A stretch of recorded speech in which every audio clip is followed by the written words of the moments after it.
Hey folks, I'm Chris Elmore, and this is the Rocks, Roots, and Ruts Show, episode 5. I can't believe it's episode number 5 in such a short period of time. I feel like we've come a long way.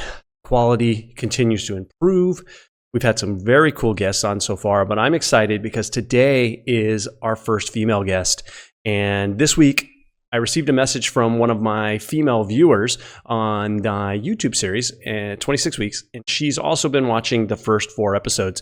And she sent me a note and just said, hey, I'm enjoying the show, but it'd be cool if you had some females on. And it was really cool to be able to write right back and say, hey, I've got a female coming on this week, and I've got more lined up. So I'm excited to have guys, gals, people of all different opinions and training and thoughts, and I might not always agree with it, might not be my lifestyle, but I always enjoy hearing people's perspectives and try and take something away from it, whether I completely agree with it or whether I disagree with it.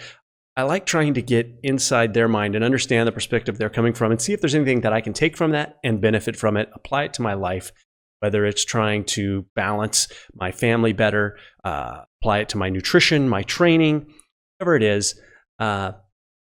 I just enjoy hearing from people from all walks of life. So I hope you do as well, because that's the plan for the show.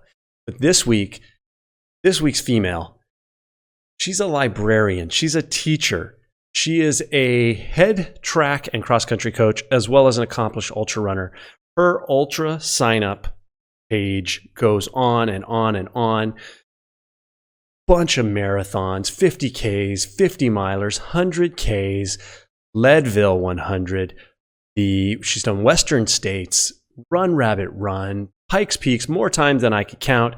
She has done a lot of running, and she's still doing a lot of running. She is in her early 50s, and she has a huge goal which she's taken on. And I can't wait to hear more about it and talk to her about how she plans to accomplish it. I'm going to let her share that with you because it is very cool. It's something I've thought about wanting to do. I'm not 50, but I have certainly thought about how I could go about accomplishing something similar to what she wants to do. So it'll be really cool to hear how she plans on doing that and how she balances everything that she does, because she is obviously busy and she is a coach.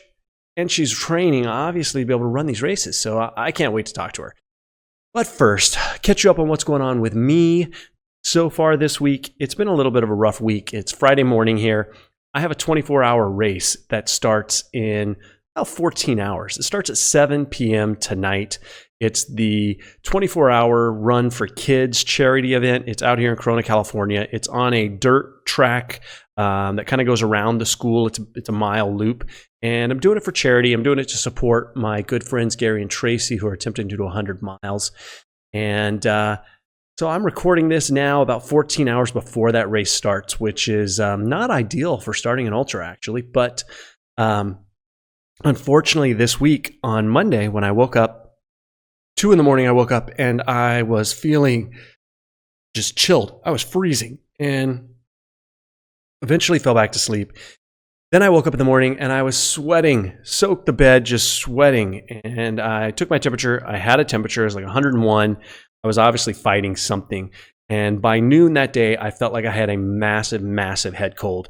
Usually when you get a cold, it kind of builds and you feel it. This just came on immediately. And I tried to muscle through it, tried to tough it out, started taking some stuff, taking some Advil, just trying to reduce the fever. By Wednesday night, I gave up. I went into urgent care in the evening because my wife was getting on a flight that night on a red eye to head back east for 4 to 5 days. And I've got my 2 daughters, and I'm keeping them for a few days, getting them through school. And then they're going to my parents', which I dropped them off there last night. And I had to get better. So I went to urgent care. I had a 102-degree fever. They put me on a Z-Pack, so I've taken that for a few days, and that's a 5-day antibiotic. And then they also put me on a steroid, so I'm not collecting any money this time, not going to be winning any awards.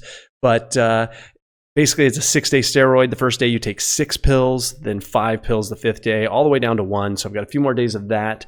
I'm feeling okay. I'm not feeling great, but I asked the doctor, could I run in the race? And she said, yeah, run. If you feel good, you feel good. Go ahead and run. But don't worry about the stuff you're on. You should. just go by feel. So I'm just going out. The reason I'm going is I really want to go through the process of packing my gear, testing my gear, running in it, testing my nutrition, doing a little sleep deprivation, running a little bit Friday night. We'll see how long I run into the night, running Saturday morning, running Saturday afternoon. I'm certainly not going for 100 miles. I'm just going out to enjoy. Don't want to overdo it. My race is only 3 weeks away, and that is, the Beyond Limits Ultra is my goal. That's where I'm planning to run my first 100. But I want to support Gary and Tracy on their journey, be there, do a little pacing, and just have some fun and record some cool footage. So that's my plan for tonight.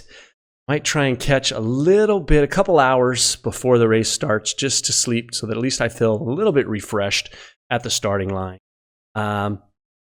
Beyond that, I would like to take a second and thank my Patreon supporters. If you don't know what Patreon is, it's a website that allows you to support creators you enjoy. So if you're enjoying what I'm doing, whether it's a 26 weeks or it's the Rocks, Ruts, and Ruts show podcast, you can go to patreon.com. That's patreon.com. I'll link it in the show notes, but it's patreon.com/CJ Media. CJ is CJAYE. And there you can sign up and you can support me with a monthly small amount of money. And there you're going to get access to behind the scenes videos, writings, pictures, things that are going on. Get videos early before everything else is released. So I just want to say thank you to all of those folks like Todd McKnight, Rob Harmon, Michael Otler, Ken Wright. There's a lot of them on there, and I really appreciate it. I can't mention them all each week, but a couple new folks that came on was Richard Druitt, I believe is how you say it, and Mary Adkins. I just want to say thank you to all of you, and to those I haven't mentioned, I am so grateful for all of your support. You're allowing me to continue doing what I'm doing, and I'm enjoying it, and I hope you're enjoying it. My 26-week series is almost up. It's a few weeks away, and I'm going to go into season 2. So I'm going to train, and I'm running the Trans Rockies. I had Kevin, the race director, on in the last episode, so if you haven't listened to that, got to hear that. That is an amazing race. I'm going to come out of this race, recover, and then start season 2 of 26 weeks. And I just want to continue to create good content that you guys are enjoying, and I love hearing from you and the support.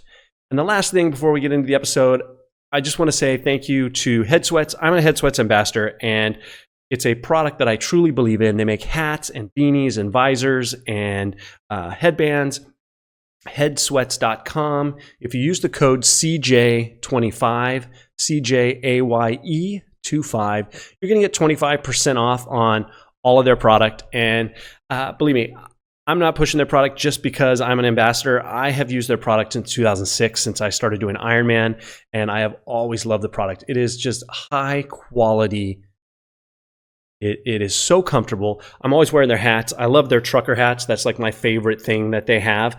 They have like a foam front, and the mesh on the back is so soft. It's not like plastic.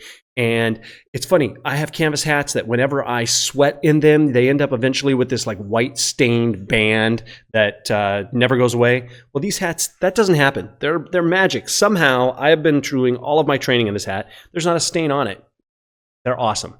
So if you'd like to check out their gear, check them out. You can use my code CJ25. You're going to get 25% off all of their gear. But I am pumped to get into this episode. So let's get into it. Out,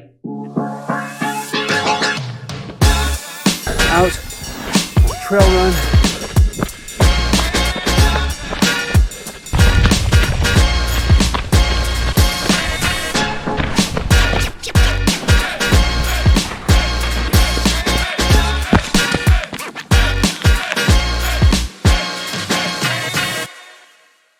Well, we are live, and I am excited to bring on Karen. She is in Colorado. Is that correct? Correct. Yeah, look at that. Snowpocalypse. Look at that background. We just tried to do this, and she was at home, and it wasn't going well. I have a new setup, and I upgraded to a computer that was pretty much had a new graphic card, and we went to call, and the one thing I hadn't tested was Skype. And that's the one thing that didn't work. So I have to say thank you to her for getting back on. But this time she got on and the background is way, way cooler. Nice. Are those all of your bibs? Not all of them, not even close, but yeah. Well, I mean, but they're all, you own those bibs. Correct. Yeah, I was going to say that could be everyone in the school, but no, it definitely looks like if you look at, I mentioned earlier, if you look at her Ultra sign up page, you have done so many races. Yeah, I'm addicted. And I assume those are just the Ultra sign up events. Are there events you've done outside of Ultra sign up? Yes. In fact, I was looking a couple of months ago at Ultra sign up because I was trying to find a race I had signed up for, believe it or not, that I lose them when I sign up. And I honestly, I was like, wait, I've done so many more. And those are just obviously Ultra sign up just hits on all the ultras. So I've been racing for 40 years now, because I started running when I was 10. Wow, that's awesome. My first race was when I was 12. Yeah. So. Well, I'm glad to hear. Well, I'll sign up for a race and then it'll be a month before the race. And all of a sudden I'm panicking because I can't find the sign up. It's like, where in the heck did I sign up for this thing? I swear I made a hotel reservation. I swear I'm doing this thing. And I'm frantically searching. I assume no one else went through that, but it sounds like I'm not alone. I've been doing it for years, and literally this last one I did Antelope Canyon in Page, Arizona this last weekend, and I signed up for 2 races at the same time, and I did not realize it because the Page one I had signed up a year before, and I tried to get in with the Salida Marathon that I do every year in March, and I made that mistake. So they're deferring my entrance, thank God. There you go. Yeah. Now, you said you've been running for 40 years. Your first race was 12. So did you run through school? Actually, I started really oddly. I just walked out my front door and started running when I was 10. And my mom thought I was insane. I just loved doing it. Sign up for my first race was not school related. I did a half marathon for my first race. Grew up in California, actually, right down the street from you. So Loma Linda, I don't know if you remember, they used to have I don't know if they still have the race there, but they used to have a big race there, a half marathon. And I did that one as my very first one, survived it. I cannot honestly remember anything about it other than doing a lot of walking. And I've been running ever since. I did run in high school my sophomore year. I had seen a poster saying, sign up for cross country. And I thought, what the heck is that? Do they go across the country? And sure enough, I found out that would be the best sport ever. Right? So I ran cross country in high school. I did okay. It wasn't a state qualifier or anything. And then went into the military not right out of high school, but pretty close. And then I ran all Navy track and field for for the Navy. And then after I got out of the Navy, I went back to teaching, going through school and getting into my teaching degree. UNC, University of Northern Colorado, is where I got my degree, but I went back to run for them at the age of 29. Oh, wow. So yeah, they were a Division II school at the time, so I was able to get on the team. I actually walked in and asked their coach if I could just train with them because I was trying to Boston Marathon. And he says, you can run for us. And I thought, well, okay, I'll give it a shot. And it turned out to be one of the best experiences of my life. I was Mama Smidt on the team. Wow, that is a very cool story. Yeah. Now, you are a librarian and a teacher. You were just explaining that to me, that you're a teacher as well as a librarian, and now it's called Teacher-Librarian. Yes. Okay, yes. So, but most of your time at this point, you are in the library as your full-time gig? That's my full-time gig right now. Yeah. Wow. So did you have a passion for reading or a big reason you liked or transitioned over to being a librarian? Well, the biggest reason is I didn't want to grade papers anymore as an English teacher. There's a lot of grading to be done. I was an advanced placement lit teacher for about 8 years before I went back and got my master's in library science. And obviously I have to love books. You saw my last, when I was at home, when we tried to do this, Yeah. you could see in the background, I have books everywhere. So yeah, books are my passion. Running is my passion. In the military, I was an electronic technician. So that was a huge shift from doing that to going back to school for English and library science. So yeah. That is a huge variety. I'm an electronic engineer, and writing has always been a struggle for me. It's not, numbers, bullet point writing, all of that, good technical specs. But so that is it's just a huge shift. It is a shift. I kind of got bored with electronics. I work SATCOM. So, it was great while I did it. I did it for 8 years. It was over in Guam most of the time. Loved the racing there and the diving. Yeah. Coming back, I had my first child when I was just leaving the military. And I knew with parenting, you can't, it's really tough, as you know, trying to raise kids and work and run and do all that fun stuff. So yeah. So you have 2 children? I do have 2. Okay. Actually, I just became a grandma about a month ago. So wow, congratulations. Yeah, I don't like using that word, just to say right now, put it out there. Both my oldest daughter is 20. She'll be 25 here in a few weeks, actually, and my youngest is 21. So. Wow, are they still local to you in Colorado, or? Absolutely, yes. My oldest is married and lives in Thornton, which is maybe 10 minutes away from me, and my youngest is still in college and running for Metro State University, so she is at home. So very cool. I was just about to ask you if either of them took up running like you do. Absolutely, never pushed it. It's so funny because I was not one of those moms that said, you got to do what I'm doing. They actually picked it up. Both of them tried the gymnastics, the volleyball, the everything else. And our big push was make sure you guys are doing something physical. I don't care what it is. You don't have to run. And my youngest daughter came to me one day and she says, I figured it out. I know what I want to do. I want to be a horseback rider. Oh, wow. And I said, well, that's awesome, except the horse is doing all the work. So figure something else out.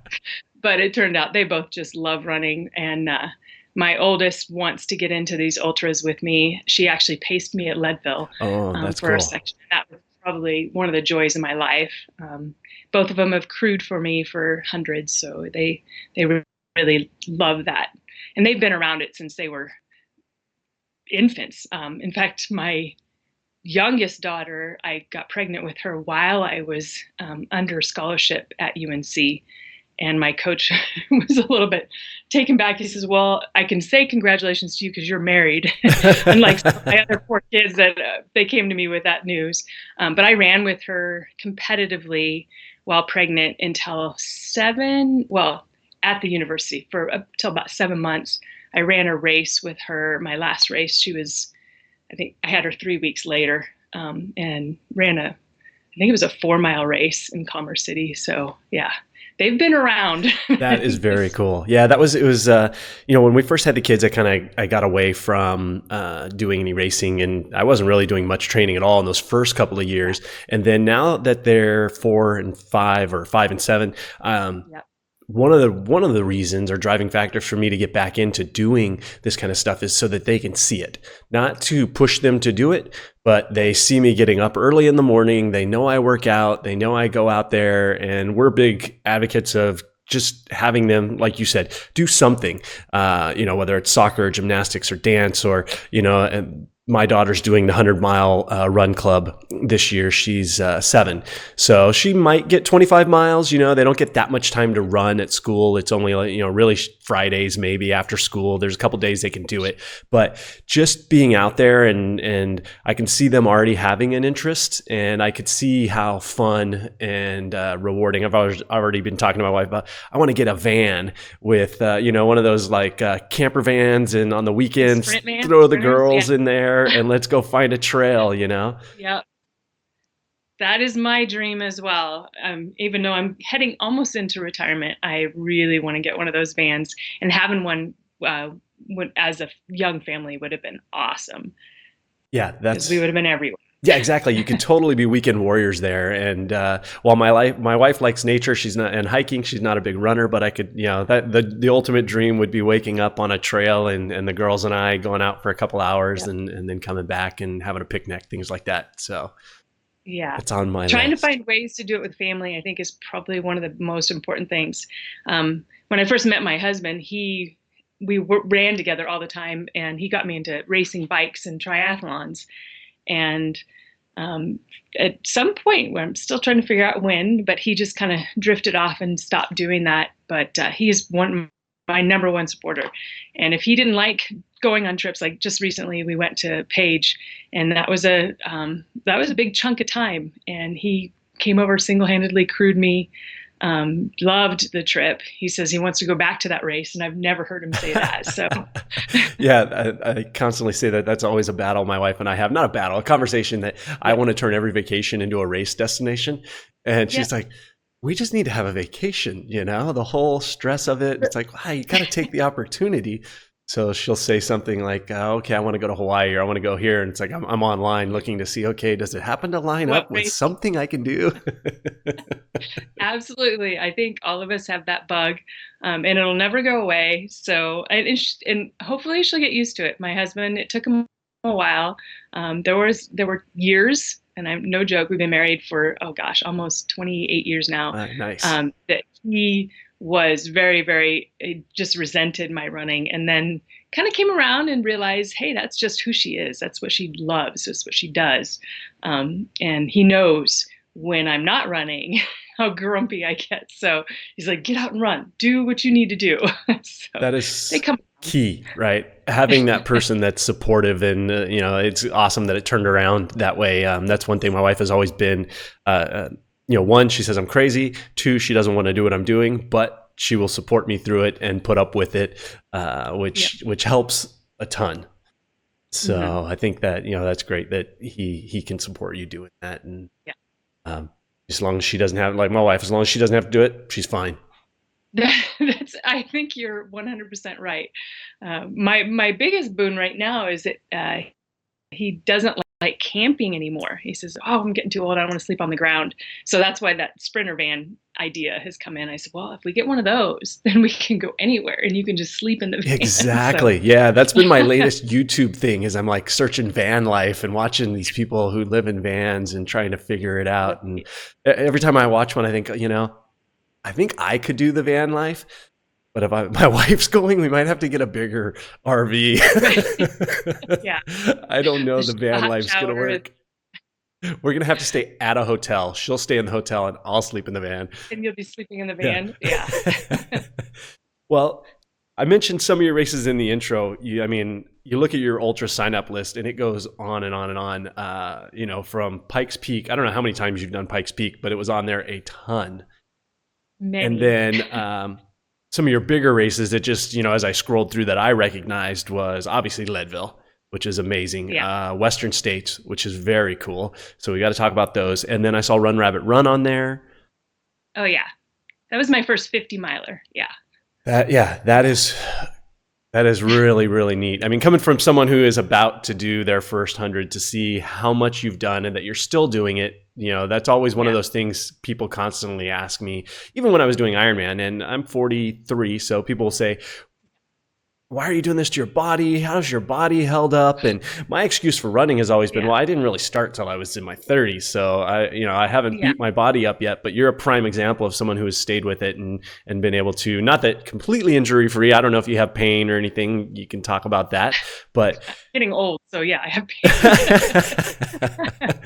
Now, so which of those races has been the most memorable?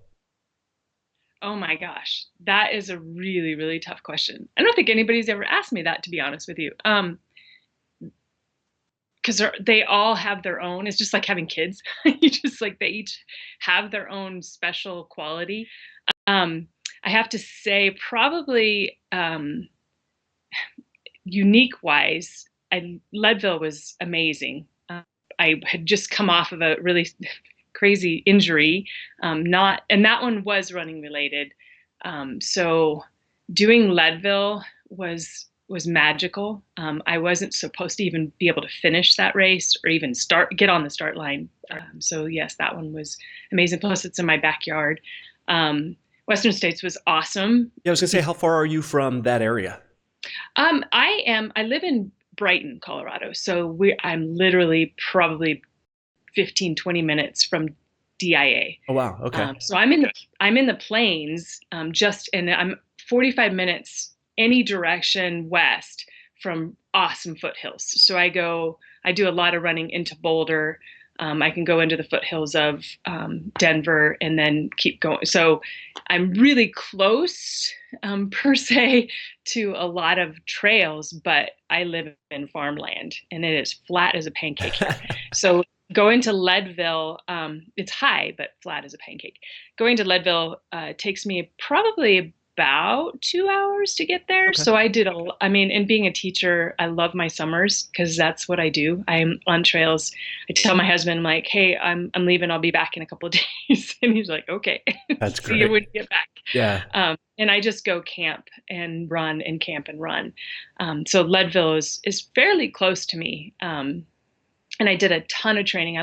That's probably one of my favorite parts of doing any kind of trail running, racing, is scoping the course. And I do a lot of trail runs and do each section as I go. And if you have the luxury of doing that, take advantage of it. Obviously, I didn't do that with Western, which was not a big deal because we have so much of the same terrain here. So I was able to get both done. But as far as having a favorite race or there really wasn't. Okay, I'll have to take that back. Never Summer, and it's probably not on your radar yet, but it's 100K. Okay. Never Summer, 100K, and it's in the mountains here on the just past Fort Collins. So it's west between Fort Collins and Steamboat Springs. You probably have heard of Steamboat Springs for its skiing. The most gorgeous training I have ever done in my entire life, and I've done a lot of trails. I mean. Everywhere I go, if I go to North Carolina, I go find a trail. If I go to California, I go find a trail. But I'm telling you, the mountains up there, the Never Summer Mountains, are just amazing. It's about 3 hours from where I am, so I spent a lot of time camping back there, and we would just train for a whole summer, just doing all the different pieces of the course. And I think I had sent you maybe I didn't, but there's a picture of me. Literally, I'm on all fours trying to get up the diamond because it's so steep. Wow. And at mile 25 of the race, and it is gorgeous. Moose, snow, flowers, you name it. It's got every aspect of trail running that you could ever imagine. So I have to say that one is my favorite. Okay, I'm gonna have to remember that one. I'll put a link. I'll look that up, and I'll put a link in the show notes so people can look at that. One of the pictures you sent me, you were crossing a river. You had a rope. Was that which race was that? That one was. I was pacing actually for that one, and that is the Hard Rock. Okay. And that year, they had lots of lightning, and our runner. I went out there to pace a runner, and he had fallen on Handy's Peak and broke his thumb.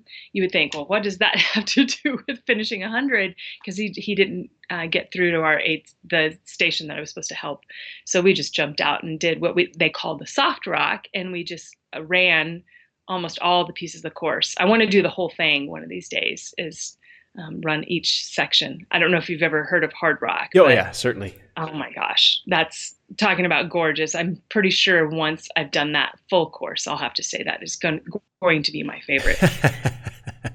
Yeah, I always ask people that because I've done a lot of Ironmans and triathlons, and I haven't done 100 yet. So my hope is that there will be more than just one, so that I can actually compare. But I like to ask that because I did all these Ironmans and I had a favorite Ironman. And then last week I had Kevin from Trans Rockies run on, and I did that event, and that was in Colorado, not far from you. Yeah. And that was just so eye-opening, such an amazing experience. And that immediately became my favorite thing I've ever done as far as racing, just that experience of multi-day and being in such a beautiful place. That's what I was asking. I don't think I'd seen, well, you might have done that and it wouldn't be on your ultra sign up because they don't use ultra sign up. So I was curious if you had looked at doing that in the past. I have wanted to. My summers are so filled with wanting to get out there and do so many different races. Doing one like that 6 days. And that sounds exciting. Like, I really want to do that. I just want to find the time to do that. Like, if that's on my radar, it has to be something I'm really, really hooked into. Cause I want to do, actually, just this summer I'm mapping it out and I'm not sure if it's going to work, but I want to do the whole, Colorado Trail. And that's at least 13 days of running. And I want to do it fully supported because I love backpacking, but it's too slow. So I just love seeing a lot of land in one fell swoop. I don't like, taking my time. So I need to set aside 13 days. Somebody had asked me to do Trans Rockies a couple of times, jumping on a team. And I'm just like, wow, 6 days of the same thing. Okay, maybe, I don't know. But the people, that's the part that I love. That's the coolest part, right? Because you go to a race, you see people you don't really, you may, if you know someone, it's different, but you see all these people, you kind of end up running around the same people all day, but you really never get to know them. You may never see them again, where that is the one thing you make these relationships. And I still have people I'm connected to that I still talk to. And, it was all because you saw them day in and day out. You ate with them, you had dinner with them, you ran with them. So yeah, that's the unique experience. That I met my best friend, who's still my best friend for life, in the middle of a race in Pikes Peak. And I had done Pikes Peak, I don't know how many times. I signed up the first year I did it. I wanted to do the marathon, did the marathon. And said, oh, that was kind of fun. It's a tough race. And I thought, well, let me come back. I don't know which one. I had won my age division, I think, and I got a free entry. And then I had done something else I had gotten another free entry for. And I said, well, let me sign up for both the half marathon and the marathon. And I'll choose as I get closer. And as the date got closer, I said, I think I'll do both. And they call it the double. So I jumped in and did both. And the second day I was running the marathon and got close to the top. We were about 13 miles out. And I just started talking to this gal, and she's super heavy French accent. And we were talking about teaching, and she wanted to become a teacher, lived in Fort Collins. I said, hey, you should come teach in our district. We're opening up a new school. And never really thought much of it because I took off and turned around and finished out my marathon. Because I don't know if you know anything about Pikes Peak, but it starts in the city of Manitou Springs at 7,000 feet. Yep. Or actually 6 something, and then goes to the top of Pikes Peak at 14,200 ish. Yeah, it's insane. And that's the half marathon. They van you down, and then the next day on a Sunday you come back and do the whole thing. So you go up from bottom to top and then back down, and that finishes up the marathon. So I never really thought much about it, because that whole talking with people and just in the middle of a race, especially ultras, that's what I love, because you can talk to everybody. You're not just gasping for air unless you're at the very top of a 14,000 foot peak. But I remember literally, I think it might have been a year and a half, 2 years later, I went to open the new school. They asked me to become the librarian there and open the school within my district. And I walked into the first teacher meeting, and there she was sitting there. Oh, that is so cool. Gal who's an ultra runner. You need to meet her. And there she was. That is so neat. Yeah. She's the one that got me into these things, though, because I had done marathons, and I almost made the Olympic trials in the marathon way back, right when I got out of college. So I was 31-ish, and ran a 2:52. And I really thought, okay, this is it. I love marathons. This is as far as I'm going to go. And then I did the back-to-backs, and people are saying that that's an ultra. And to me, yes, it is. But there's something to be said for doing the full mileage all at one time. So she got me hooked. She kept saying she was a 100-miler, tons of 100-milers, and kept saying, you're going to be an ultra. And I said, no, I'm good. I'm good. I'm good with my marathons, and I'm good with the Pikes Peak. Year to year to year, I would go back and do that race, and just kept trying to get it faster and faster. And she convinced me to pace her there's one in Wyoming. I can't think of, and it starts in Cody, Wyoming. And I said, yeah, I'll do it. I'll go out and do a marathon. She says, that's all you have to run. It's total maybe 27 miles. I said, okay, I'll do that. And as we were driving, she says, well, it might be 30 miles. And I said, well, I've never done more than 20 or marathon. And she says, oh, you'll be fine. You'll be fine. So I said, okay, I'll do 30. And then as we sign up for the race, or she signs in for the race, they had snow, a lot of snow that year. And she had to they had to reroute it. And she needed a pacer a lot further. And she says, well, do you think you can do 40? Oh gosh, I don't know. All right, I'll do 40. And I ended up doing 50 that day. Wow. To be honest. Longest I'd ever done in my life. At one time, hadn't trained for it at all, but I fell in love. It was the most beautiful race. Standing at the sound of music, you want to stand at the top of a mountain and just spin and look around, like miles and miles of green and flowers. And I thought, oh, this is it. I love this stuff. So I was hooked from that day on. That is very neat. Yeah. You mentioned, talking to people in an ultra. That's one thing in an Ironman. By the time, at least for me, by the time that was one thing, you would get off the bike and you're running at a pace that you can talk to people, and that's really enjoyable, where that's not happening in the swim or the bike, as well as it's not happening, Right. even at a 5K for a lot of people, or 10K, or even a marathon. Marathon. Yeah. Yeah. For people that are running for a PR, right? But with an ultra, you're just not running that fast. When I did even my 50K, it's super hilly, so you're not running that fast. So you end up, teaming up with people and really getting to get to know some people. Right. And I think that's huge, when you can go out and spend hours talking with people, or you can shut it down and, spend hours just in your own head. And I think that's also as enjoyable as the people around you, and just watching people. That's kind of I just love the atmosphere. Doing this one in Arizona just recently, it was probably one of my slowest 50 milers ever. I just had meniscus surgery. What was it, 4 months ago? Yeah, you mentioned an injury, so I was going to ask you, I was going to get to that at some point.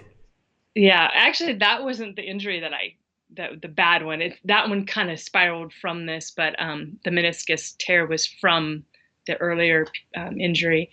But I knew I was going to be super slow. And so I brought my headphones, and I brought, thinking I'm just going to be out here forever, just running. And you just kind of have to go with it, and just know going in that it's not going to be a fast one, and you have to be okay with that. And I just got hooked up with just different runners and people just talking the whole time. And you forget that you're even out there. It took me 12 and a half hours, and I usually don't, unless it's a super, super hard technical race. 12 and a half hours for me was a long time to be out there for 50. And I didn't even realize until I crossed the finish line and saw the time. I'm like, wow, because my watch stopped, obviously. Rookie mistake, right? 20 miles into the race, I didn't have a watch after that. Well, it's funny because I've been thinking a lot about that. I've switched to the Apple Watch, and that thing doesn't last that long. I mean, it's lasted for all of my 4, 5, 6 hour runs even, but not a 24-hour run. So then I've been thinking a lot about, I have a Suunto, and been thinking, okay, what watch can actually run for 100 miles, right? Especially, I'm going to be in that 25 and 20 and on, hopefully under 30. So West States took me 25. I had a Garmin, and I think it died sometime a little bit after the night. I think maybe made it 75 miles maybe. So it does help. I don't use a watch. I don't really. I mean, sometimes I'm racing, but I'm racing people. I'm not racing my time. So. My pacer was able to tell me when we were doing Western, she's like, oh, you're really close to, you could have made 24. Why didn't we push it? And I said, it's okay. It was my first 100. I wasn't all that concerned about time wise. But having a watch is super helpful for knowing when to fuel. So wait, did you say your first 100 was Western? Yes. Wow. I did. I qualified at Free State, which is in Kansas, and I didn't even realize it until it had come out in a magazine, the Ultra Running magazine, that it was one of the top 10 times in the United States for women for 100K at the time. And I was like, oh, okay, that's cool. And then somebody said, well, you're qualified to get into Western. I said, oh, okay, well, let me just throw my name in the hat. And I did, not thinking. I thought, oh, it'll take years before I can get into Western States. And I had emergency gallbladder surgery in December, and I'm coming out of the hospital, and I get an email that says, you made it into Western States. Pure panic. I thought, no, I'm not going to be able to, just coming out of surgery, I'm not going to be able to do this. And I just stuck my nose to the grindstone and ended up doing Western. Loved that race. It was just, I was smiles the whole way because I had zero expectations. I just wanted to finish. And I had gone into it thinking it was going to be super hot and miserable. And I had done Quad Rock 50 miler a couple months. It was May to get ready for it. And I was hoping to do some heat training at Quad Rock here in Fort Collins. And it turned out it was their coldest day ever. It was raining and foggy and couldn't see 10 feet in front of me. Oh, well, this is great training for Western States. It's supposed to be the hottest race in California. But then when I got to Western, it was the year that it snowed. And it was the coldest day they'd ever had. And I'm like, well, okay, perfect. Well, there you go. It worked out perfectly for me. Very neat. Well, I want to talk about your training. I've seen the difference as I've gotten older, and obviously with kids and balancing family and job and training. And especially, I don't have any talent, right? Not near the talent you have when it comes to running or anything like that. But I'd like to kind of understand what kind of mileage you put in now when you're training for 100, and how many days a week you're running and things like that. So training for my Western was very event specific. So I think I topped out. My longest week was 100 and maybe 105. And I only did a few of those. And you really don't need to, I don't think. The longer that you do, or the more time you spend out on those trails and doing event specific training, the better you're going to feel while you're racing. Because I have to say, I didn't do any training for this page one, and it hurt. It hurt a lot. But I don't do mileage per se. I'm more of a time person. Okay. So I spend a lot of my weekends saying I'm going to be out anywhere from 4 to 7 hours on a Saturday, and then I'll back that up on the Sunday and do a shorter, maybe 3 hours of something a little quicker, flatland. It's kind of tough to find unless I stay here in Brighton, and I don't do roads anymore. Hate them. I hate running on the road. So it's kind of tough to get training in unless I'm going straight vertical, because going into Boulder, everything's straight up, straight down, very technical. You can get some flat stuff, but I don't like saying, oh, I do 100-mile weeks or I do 60-mile weeks. But if you needed to hear a mileage, I probably top out right now at about 60 miles a week. Okay. Tops. Right, for heading into this 50-miler, I only did maybe 40-mile weeks going leading after the meniscus surgery to now, because I had to build up really slow and then I did a ton of bike stuff. That's how I got hooked up with you. I was trying to figure out, what do I do on this bike? Because I do not like spending time inside. But I set my phone on the dash of the spinner and kept looking through YouTubes, and I ran into yours and I said, this is really, really cool. Yeah, I was wondering how someone like of your stature and your status and history, and here you're watching me trying to suffer through and get through my first run. It's a great perspective, though. I think it really brings it home of we're all going through the same thing. I mean, I was literally almost dying laughing because I went through your cold going into my race. I had to get antibiotics the day I was leaving. So we all go through every single piece that you were suffering through. And the questioning, trying to figure out, should we take days off when things get rough? And it kind of made me reflect a lot, watching your videos and reflecting in how I do my training.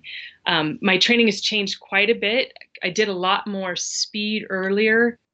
Like I said, I used to be in college, I was a 10K runner on the track, All-American, and I would be running those in 35 minutes. So coming into ultra running, when you're going from that to ultra and trying to even it out, and that's what it's all about, is evening everything out. And you can still maintain some speed, but you have to know that you have to last. That's why I do everything by time. Okay, yeah. I need to make sure that if I go out on a Saturday, if I go out for 7 hours of running, I'm taking my time, and that's when I like going with friends too, because they keep you honest. Sometimes I'll pull you too fast, but they tend to keep you, especially my best friend. She and I, we get accused of taking too many pictures because we stop and take pictures. But if you stop and take pictures along the way, you're giving yourself a rest. Yeah, exactly. And it didn't happen if you don't have lots of photos. Right. From the guy who's constantly carrying a GoPro camera around. Oh yeah. I never stop taking pictures. But doing the longer, slower stuff on Saturday has really helped. I do still like to, if I'm getting ready for a race, like doing these 50s in my 50s, these are just finished runs. These are not racing. I might start racing in a few of them, but when you're racing, you have to know what your top speed is going to be. If you get out on a Tuesday or Thursday and you do your up tempo, I had heard you were doing a few of those, and that's really, really good. Getting out and dropping those miles down to the 7-minute miles, because you can let your legs do that, and then recovering from that, and then going into your weekends and doing the really long stuff. It does help. I train a lot like a marathoner. Okay. Just longer. Yeah, I think that's been the hard part for me is because most of my runs at this point, I started dealing with some injuries, and then I cut my mileage back to, basically not doing more than a 20, just because I was having a hard time recovering. And I think a lot of that is because I'm a rookie, I'm new. I took such a long time off of doing long endurance stuff that my body just can't handle the volume yet. And I'm hoping over time that will actually, after this race in a few weeks, I want to keep the number of running days up, but shorten the mileage to allow myself to heal properly. Because I know I'm pushing the limits, and I know I'm kind of walking that edge of, okay, I'm injured and I should take, probably 6 weeks off, but there's no way in hell I'm taking 6 weeks off. So it's like, I got to get through this now, especially now I've got all these people following the series. It's like, oh my God, I can't fail. I have to. Never feel pressured for that. That would be very unique, for not that I want you to get, don't do that. But to see that, life gets in the way and injuries get in the way. That injury I was telling you about, I had gone in, I qualified for Boston, and I said, before I'm 50, I want to get Boston out of the way. I had qualified for years every time, because I used to do a lot of road marathons. And every time I would run one, I'd qualify in it, but I just didn't have time to get out to Boston. And then I made an effort. I said, before I turn 50, I'm going to get out there and do Boston and get it under my belt. So I ran Marine Corps, qualified.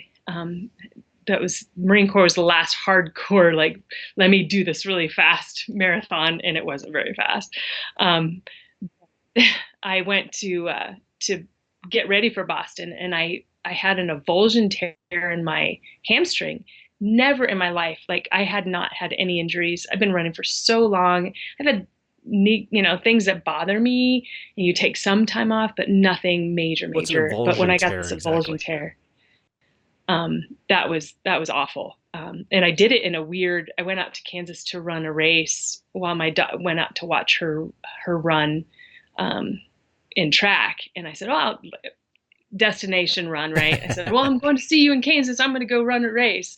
And I jumped in, got 4 miles in, and I felt it pop. And I thought, it didn't hurt. It just popped. Yeah. But I couldn't lift my leg up. And I thought, what the heck and it was from doing speed and not taking, I was in a hurry. I knew I had to get to the airport. So I did a speed workout, got on the treadmill, no warm up, did the speed workout, sat in my car, sat on a plane, sat in another rental car. Terrible thing to do. I should know better than that. And when we get to this age, we cannot do that. Yeah. It takes longer and longer to warm up. Right. And so I was worried about, that was before Leadville as well, because I was supposed to do Boston, and then that was going to be my lead into Leadville, and I couldn't run at all, not a single step. And I don't know, it might have been 2 weeks before Boston, I'd already been signed up. I was the hotel, the car, everything. My husband was going. I thought, well, we'll just go anyway. I've never been to Boston. And I went ahead and jumped in the race anyway and ran, because I finally 2 weeks before the race could do up. I tried it out, and I could do up to 6 miles. I said, I will drop out at 10. I can do this. You cannot drop out of Boston. No way. Not after all that, right? I ended up hobbling through Boston. It took me 4 hours. I think it was 4 hours and 20 minutes. It's ridiculous. But I finished it up, and I thought, okay, that was good. That was a good training run for Leadville. And then I got ready and did Leadville the same way, kind of hobbled through it. But I think slowing down really helped me get through that race. I wasn't hot dogging. I wasn't in a hurry. I wasn't going to try to beat my Western States 100 time. But knowing my limits going into that was really tough. But it's hard. It's hard to take time off. Yeah. Literally, I ran Leadville in August. And then I ran another race in October. I did the Blue Sky Marathon in Fort Collins, another fun trail race that I like to do every year. And it was probably a week after I did Blue Sky, my Harley dropped in the parking lot on some sand. Oh. So I went, don't ever try to lift a Harley. You got to turn around and do it backwards. And there's a method. I thought, well, I can do this. And I went to lift, and I tore my disc in half between L4 and L5, like in half, just, and it was debilitating. I couldn't run that was the injury that I was talking about. I couldn't run for a good 6 months. They said I'd never run again. They said that would have to be fused. And I said, no, it does not. And I will run again. And I've just been slowly getting back. But it's just weird when your body fights you, when you were saying, give yourself some time, let yourself heal. It's super, super important. And the other important piece is, as we get older, I think you have it right. You came into this being in shape, doing a lot of core stuff, doing a lot of strength work. I haven't in a long time. And that's something that's on my radar, is I have to start working on that, because I think I got the meniscus tear simply because my body is out of whack after the back injury.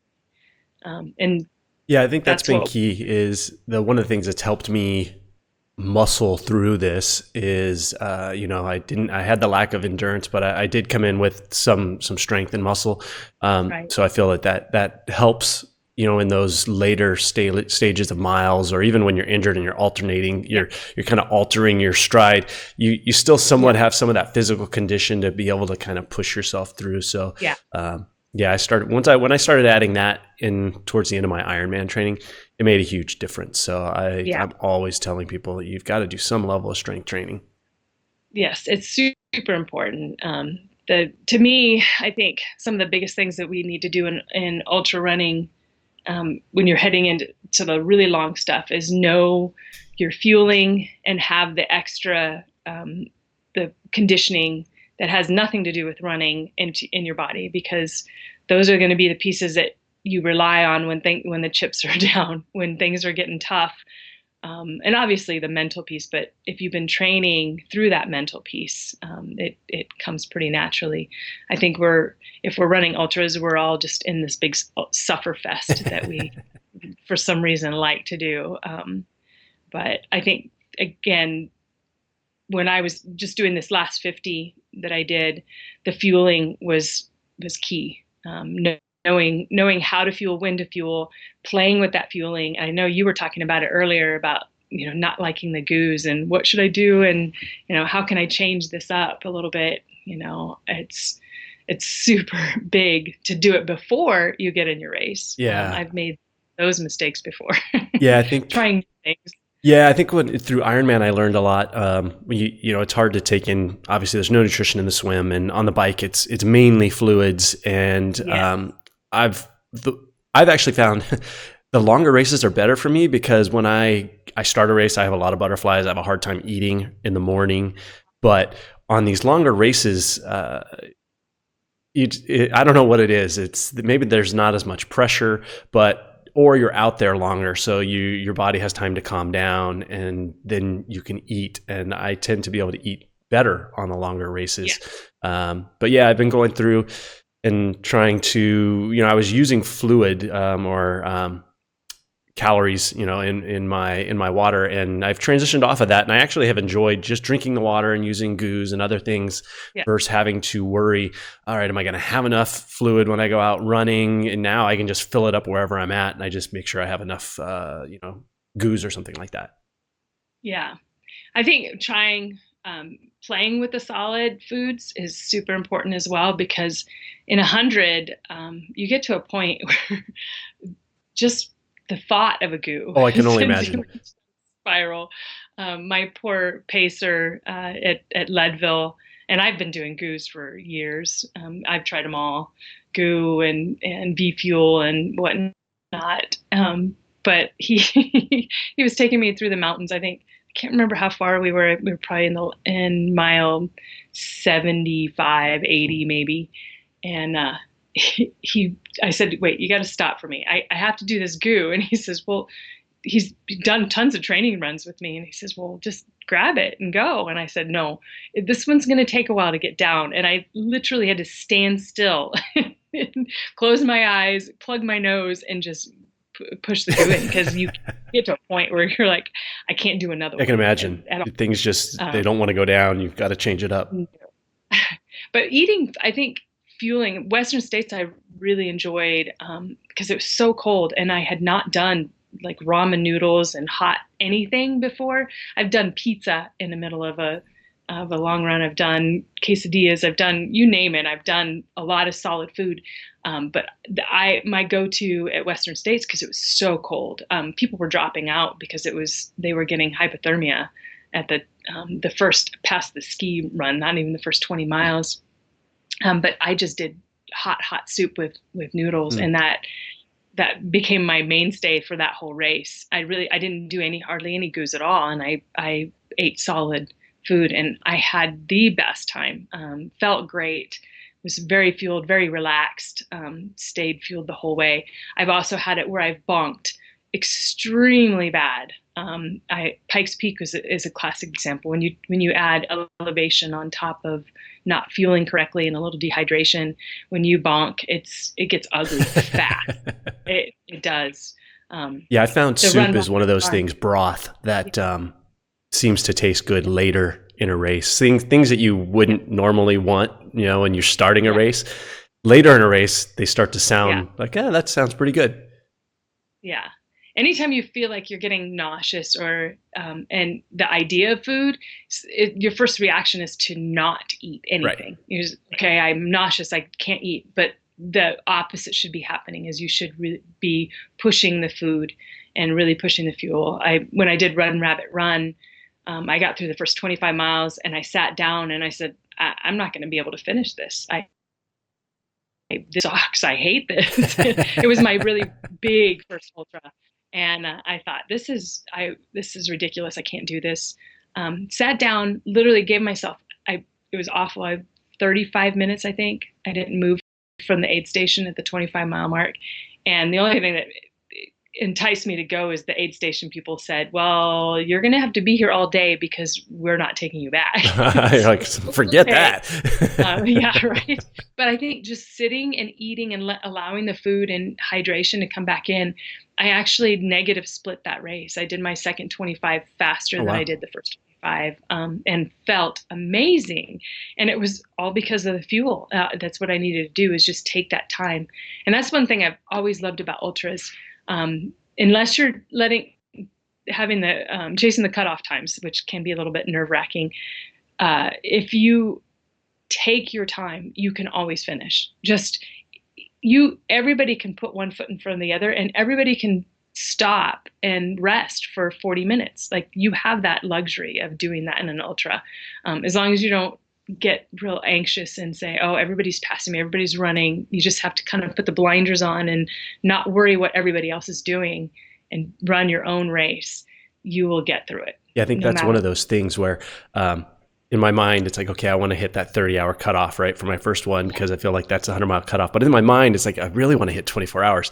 And I don't want that to get to that point where I realize halfway through that there's no way I can hit 24, but have that mentally shut you down so you don't even want to get to the 30, right? It's just resetting and having a new goal and being able to, focus on that and not get too caught up in it.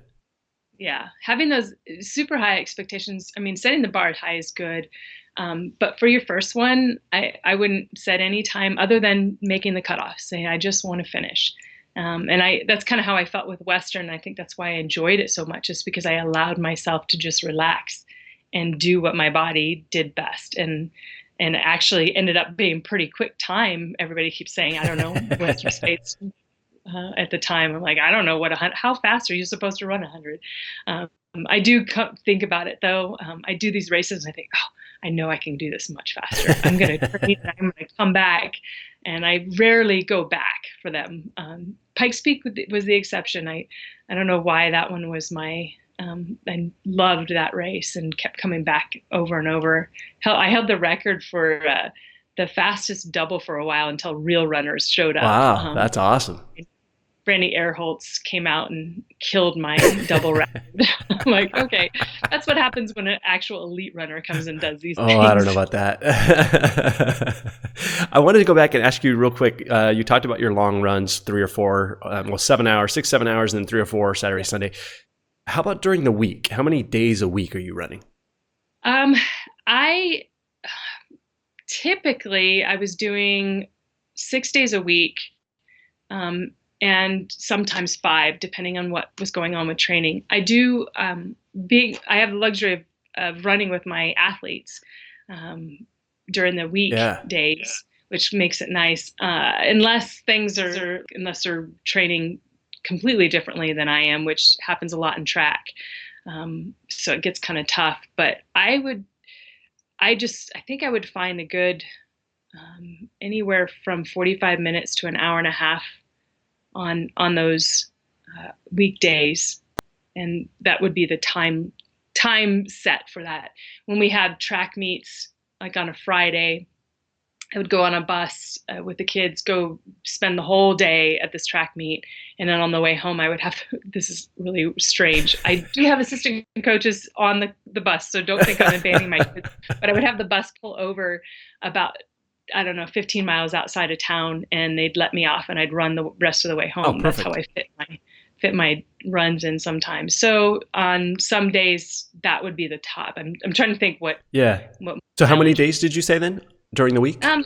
Between 5 and, the total, my weekly days that I run would be between 5 and 6. Okay. 5 and 6 days a week. Yeah. I was running 5, and then recently I transitioned to 6 and lowered the distance on some of it. But with that, I've also dropped doing some of the strength training workouts. So I think for me, after this, I want to keep that at least 5 days up, keep that consistency. But I do want to get back to at least 1 day of strength training because while I think the 6 days is good, I also really want to make sure that I'm keeping the strength training in.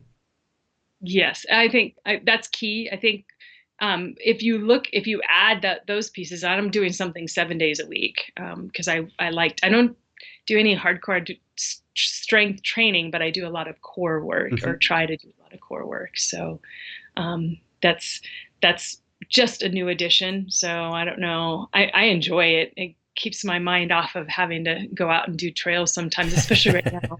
You heard the crazy snowstorm that we had today, that blizzard. Thank goodness I'm on my downtime right now, because I would have been going stir crazy. So we have no excuses here in Southern California. It's funny because here I am all bundled up and I'm going out. I'm like, it's 48 degrees. I know everybody around the country is like, look at this guy, man. He should be running in shorts and a tank top. Yes, I have to say that I have been chuckling a couple of times watching you. I am a weather wuss. Out and running. I'm like, oh, you be quiet. Yeah, no, I've got no excuses. It's like, it's going to rain. I'm going to go strength train or mental train in the rain because it doesn't rain here. It's a matter of perspective, though. I have to understand that if you're not used to raining every day and you have to go out in that, that's still yuck. Yeah, exactly. I mean, we've had days here when I'm training, just like negative 10. So and you just got to bundle up and go, because that's what I love about what we do is you do that whole rain thing that you said. And I can understand nobody likes to, well, I love running in the rain, but not many people like running in the rain. And just bundling yourself up, getting out there, doing it, and going through that little sufferfest, that mini sufferfest, really makes a difference when it comes to your 100, because you will find those moments where you dig down, you have to dig and figure out, like, do I really want to finish this? Because I've been in Western States, my first one. It was rain, snow mix, the whole first that's 30 miles. It was just awful. And you just have to dig and find it in yourself and like enjoy every moment and say, okay, I'm in this moment right now. Yeah. Yeah, I mean, I'll say as much as, I don't mind running in the rain. And sometimes I think it's just it's a short run. It's just making yourself do something you don't want to do is really what it is. And it ended up paying off because when I ended up doing Catalina, it rained half the race. And not that I couldn't run in the rain if I had to. It's like, you know what, I've run in the rain a couple of times. It doesn't really matter, right? I think it's just a state of mind, being prepared. Yes. Yeah. I really want to do that Catalina race. That was one of the ones. I wasn't sure if that was going to be my California 50. Yeah, I'm going to do the 50 next year, I think. So nice. You got to come out. There we go. Yeah, yes. I'm trying to figure out that's the fun thing about doing these 50s, these 50-50s. Yeah, we need to talk about that before you go into that. All right, because I've had you on here for almost an hour. You got to finish with what this goal is. Okay, it started because, like you, I said I want to do a marathon in every state, and I ran out of time. I'm like, oh my gosh, like I haven't done that goal. So I thought, well, you know what? I love doing these ultras. I'm going to do a 50 in every state. And I thought, oh, I'm turning 50. I'm going to do 50-50s in my 50s in all 50 states. And then I got that back injury. So I'm 2 years behind, but I just did my first. I'm going to be doing the one in, I think the Colorado one that I want to do is the Quad Rock, maybe. I don't know. I've done it before, so I thought I better do some new stuff. Finding them is really fun. I think that's probably the challenge of trying to map that out. Right. Doing the destination races, I'm super excited about doing. This page one was a lot of fun. That was my first one in the list. And it just happened to be in Arizona, so that's kind of cool. Start with the A's. My friend keeps giving me crap saying I should be doing Alabama first, but so I think the hardest part is finding a 50-miler in every state, because not every state has a 50-mile race. So we're trying to figure out what that's going to look like when I get down to like Rhode Island and places like that. North Dakota. I always think about that. Even when I was doing the marathon one, it's trying to find one, and when is it in the time of year, and do they have one? And so I'm getting to the point where I have to do one every 2 months in order to make this work. So I'm mapping that out right now. I haven't figured out which one. I wanted to get through this one to see if my meniscus tear was going to set me back, but everything was fine. Even though that stinking race was a beautiful race, if you ever want to go. Page, Arizona, it was the Antelope Canyon race, all sand. No my joke. goodness. It was like running on the beach for 30 miles and then slick rock for the other 20. And I've run slick rock before. I do the Moab Red Hot 55K Yeah. every year. That one's a blast. It's slick rock. But this one was technical slick rock, the one that goes around the Horseshoe Bend. It was crazy. Nobody was running it. I was looking around like everybody was fast walking because you couldn't get going. So Probably that just was burned your calves up. Oh yeah, I was toast. My legs, cardio wise, I felt awesome for this race, but I couldn't get my legs just shut down. My hip flexors, everything. I couldn't walk for a couple of days. So that was interesting. But I want to find the prettiest races. That's kind of my big thing right now is find that one was awesome. We went through slot canyons. I've never had a race. I want to do that. Get to go through the slot canyons. We went around Horseshoe Bend, got to see some beautiful country. So that's why I've been looking at Bryce and Zion, things like that. Yeah. And they're very similar, but if you ever get a chance, they put on an amazing race. I can't remember the name of the company, but they did an awesome job with this. I was very, very impressed. The aid stations were stocked. You didn't need anything. I could have carried a handheld for all 50 miles and been just fine. I wouldn't have needed anything. They had everything you needed, including extra sand. So all the sand you could handle.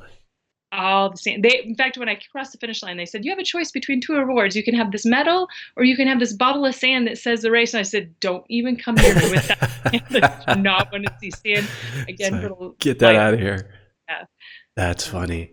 Well, that is a huge goal. That is so cool. Because we talked earlier before the show that's, I've thought, and that was marathons or even just a race in every state, right? Something that you could do in every state. And it's one, physically tough, but there's a logistical challenge there, just trying to figure it out, how to work them in and how to, avoid injury. And every 2 months, that's, your volume, you probably pull off 50 every 2 months. But over time, right, you're dealing with age as well as this starts to build. But that is a very, very neat goal. So we have to stay connected because I have to stay updated. Yes, absolutely. Yeah, I'll have to let you know. Yeah, well, thank you so much. Going, and I would love to hear. Yeah, if people have any ideas of like really great 50s that they want to suggest in their state, I would love to hear it because that's kind of something I'm looking for right now is mapping it out. Oh, awesome. So. Yeah, well, we will make sure people leave comments on YouTube constantly. So that is great. So if you have a 50K in your state or a 50 miler, right? 50 miler in your state. I will have to, I'll dip down into the 50K. Ideally a 50 miler. Put it in the comments and that way you can use those to do some planning. But thank you so much, Karen. This has been so cool to get to talk to you. Yeah, anytime. If you have any other questions anytime through this process, just feel free to drop me a line. I have too much knowledge up here. I shouldn't say knowledge. I have too much stuff going on up here all the time. So was there anywhere? I've been through it all. Is there anywhere online people can find you that like a social? Is there any public social profile you have out there, whether it's like Twitter or something? Just my Facebook page is Okay, yeah. So they can look you up on Facebook. Perfect. Well, thank you again. I greatly appreciate it, and I can't wait to keep in touch. And who knows, maybe when I'm out in Colorado at some point, we'll be able to connect. Or absolutely, you can come to Catalina. When you're ready for Leadville, let me know. Yeah. I'll get you all set. Yeah, no, you think about it, and you end up thinking about, I'll do this one, I'll do this one, I'll do this. It's like, you know what? Let's just get through this one and see if this is something I ever want to do again. You will. You know what? You will say that after the first. Well, you say it while you're running it. You will say it after you finish. But I'm already planning my next one, and I just finished one. So just it gets in your blood. It's funny. That's how I was with Ironman, right? I did my first. My first sprint triathlon. I'm running the 5K, and this was 14 years ago. I'm like, there's no way in hell I will ever do this again. What was I thinking? Right. That night I'm signing up for the next. Then it just goes on, right? Then I'm doing my first Ironman and I'm walking on the run and I'm just miserable and I'm angry. I'm like, this is the stupidest thing I have ever done in my life. I will never do this again. And what are you doing? Within the next 24 hours, 40 hours, you're already signing up for something. Yep. That's something that I think you'll find most of this personality trait in ultra runners. I think it's in your blood. That's what we do. Well, very cool. Well, thank you so much, Karen. I appreciate it, and good luck on your goal. And I can't wait to stay connected. So I really appreciate it. And you as well. Thank you. Thank you. Yeah, I'll make sure I shoot any questions I have for you along the way. Okay, perfect. Thank you so much. Thank you. Out, trail run.